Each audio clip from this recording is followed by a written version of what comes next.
વિદ્યાર્થી મિત્રો, હવે આપણે આગળનો પ્રશ્ન જોઈએ, જેમાં આપણે ત્રિકોણાકાર લાદી ગોઠવવાની છે. આ જે પ્રશ્ન છે એમાં લાદી જે છે એ ત્રિકોણ છે.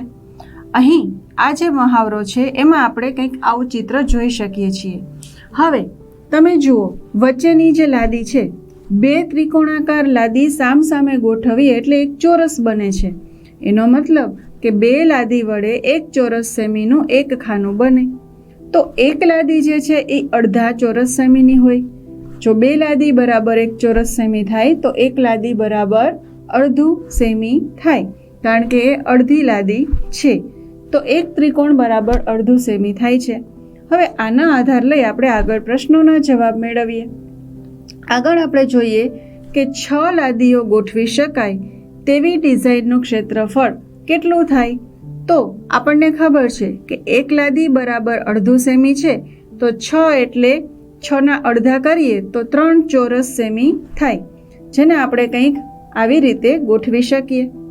અહીં આપણે 6 લાદી એવી રીતે ગોઠવેલી છે અને 3 ચોરસ સેમીનું માપ લીધું છે. જે વચ્ચે દેખાઈ રહી છે એ 6 લાદી આપણે ગોઠવેલી છે અને વચ્ચેની જે લાદીઓ છે એમાં આપણે એવું કરી શકીએ. હવે 4 લાદી 4 ચોરસ સેમી બને એવું. તો જુઓ, અહીં જે ચિત્રમાં તમને ત્રિકોણ દેખાય છે એની બંને બાજુ પણ અડધી અડધી લાદી મૂકી દીધી છે. તો એનાથી આપણને 4 ચોરસ સેમીની ડિઝાઇન મળે છે. જો બાજુની અડધી અડધી જે લાદી છે એ ન મૂકીએ, માત્ર વચ્ચેની 3 જે લાઈન દેખાય એ મૂકીએ, તો આપણને 3 ચોરસ સેમીનું ક્ષેત્રફળ ધરાવતું આ એક ડિઝાઇન મળે છે. જો 4 ચોરસ સેમી કરવું હોય તો શું કરવું પડે? અડધા અડધા સેન્ટીમીટરના માપની 2 લાદી એક્સ્ટ્રા મૂકવી પડે. આ ડિઝાઇન તમે તમારી મનગમતી કરી શકો. મેં બંને બાજુ અડધી અડધી લાદી મૂકી દીધી છે. લાદી જે છે એ આખી છે, પણ ત્રિકોણાકાર અને ચોરસનો અડધો ભાગ હોવાથી આપણે એને અડધી કહીએ છીએ. તો આપણે આવી કેટલી લાદી મૂકવી પડે? તો 8 ત્રિકોણ મૂકવા પડે.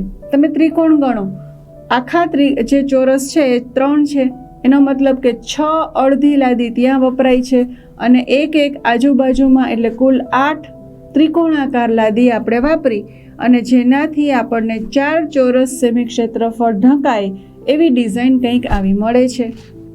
ત્યારબાદ જોઈએ, હવે જે લાદી છે એ 6 ચોરસ સેમીની છે. કઈ રીતે? તો અહીં આપણે 12 ત્રિકોણનો ઉપયોગ કરેલો છે. કુલ જે ત્રિકોણ છે એમાં જુઓ તો આપણે 12 ત્રિકોણના ઉપયોગથી આ બનાવીએ છીએ. આવી રીતે તમે અલગ અલગ જે લાદી છે એ બનાવી શકો અને એ પરથી ક્ષેત્રફળ શોધી શકો. હવે યાદ માત્ર એટલું જ રાખવાનું છે કે ત્રિકોણાકાર લાદી જે છે એ અડધા ચોરસ સેમીની છે. શા માટે? કારણ કે આપણે 2 લાદીને ગોઠવીને જોયું કે 2 લાદી બરાબર 1 ચોરસ સેમીનું ખાનું થાય છે.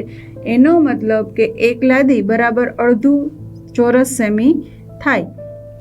આ બધી લાદીઓને એના માપ મુજબ ગોઠવી અને આપણે અલગ અલગ ડિઝાઇન બનાવી શકીએ.